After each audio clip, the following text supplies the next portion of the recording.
Welcome back to The Explainer. Today, we're diving into something really special. We're going to explore how seemingly mundane everyday lives actually hold these hidden, profoundly extraordinary stories. We're unpacking Alice Munro's masterful short story, Hateship, Friendship, Courtship, Loveship, Marriage, but we're doing it through a really unique lens.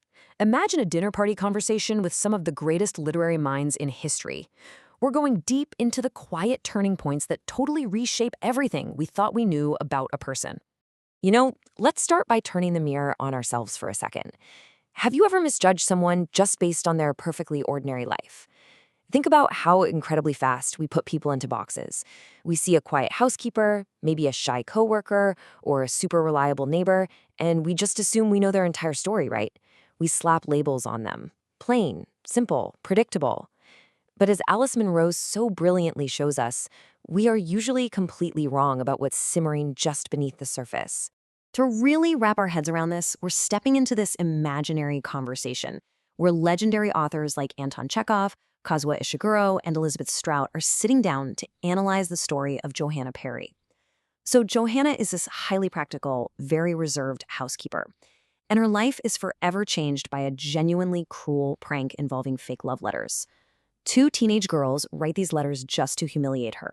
They fully expect her to be utterly crushed, but the result is literally anything but what they expected. Let's actually trace how this plays out because it's wild. Day 1, the cruel prank is planted, but fast forward to week 2, and Johanna doesn't just retreat into the shadows and shame when she's tricked. No, she takes massive action. She packs her bags, buys furniture, and boards a train completely alone to go meet the man she thought wrote those letters. And years later, she has built a resilient, entirely new reality for herself. She literally took a lie and willed it into a real future. So this sparks a huge, fascinating debate at our imaginary table. Did chance just quietly write her destiny? If those teenage girls had never played that terrible trick, Johanna might have honestly stayed a housekeeper forever. Alice Munro's own perspective on this is just so interesting. She suggests that almost every happiness contains some accident. She openly acknowledges that the cruel letters accidentally opened a door for Johanna. Sure, the prank was entirely wrong, but it was the spark that ignited her transformation. It's one of those beautifully messy contradictions we see in real life all the time. But then author Elizabeth Strout chimes into our imaginary conversation, and she points out that chance only provides that initial spark.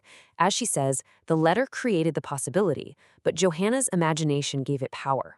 Johanna had to actively imagine a completely new future for herself. Actually believing those letters required her to envision that a different life was even possible for her.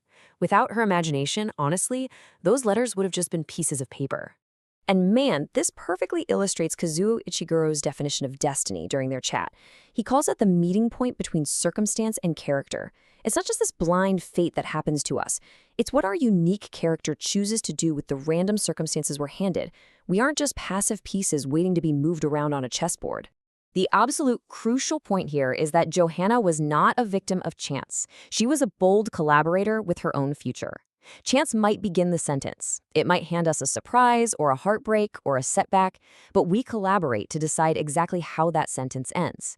Remember, she was the one who packed the suitcase. She was the one who boarded that train.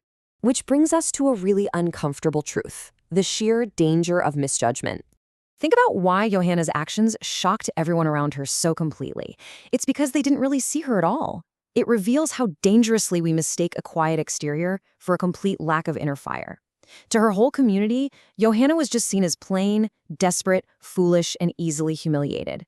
The girls who pranked her, they expected her to just shrink away in shame.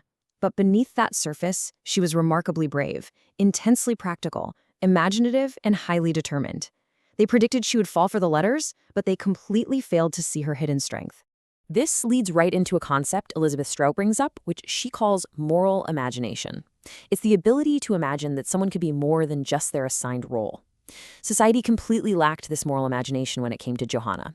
They locked her into that quiet housekeeper box without ever once wondering what else she could be.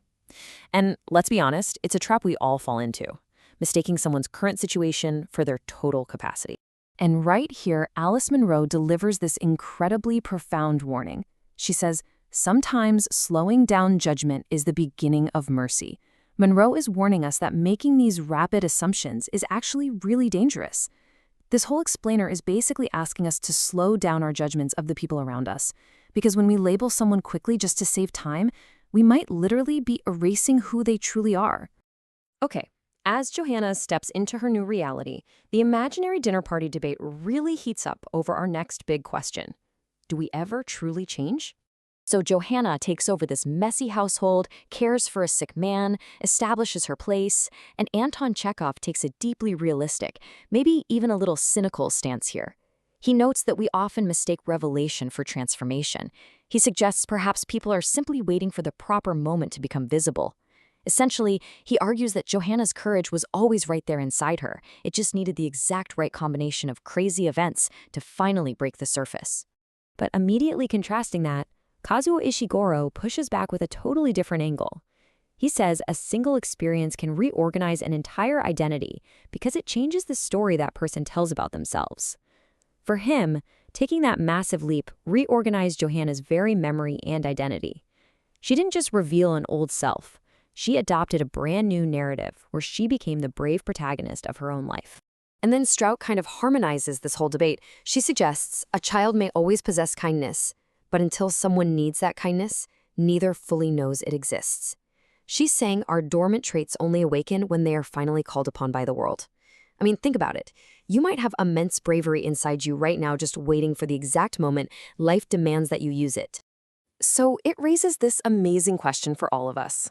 Do we actually change, or do we simply become more truthful to who we always were? It is such a fascinating thought to chew on when you think about your own personal growth and whatever dormant strengths you may be hiding beneath your everyday routines. That brings us to our final and maybe most profound point, finding real meaning in the ordinary. If most of us aren't going to end up in the history books, what actually makes an ordinary life meaningful? At this imaginary table, look at how differently these literary giants synthesize meaning. For Strout, it's about loving particular, deeply flawed people. For Chekhov, it's honest, attentive work.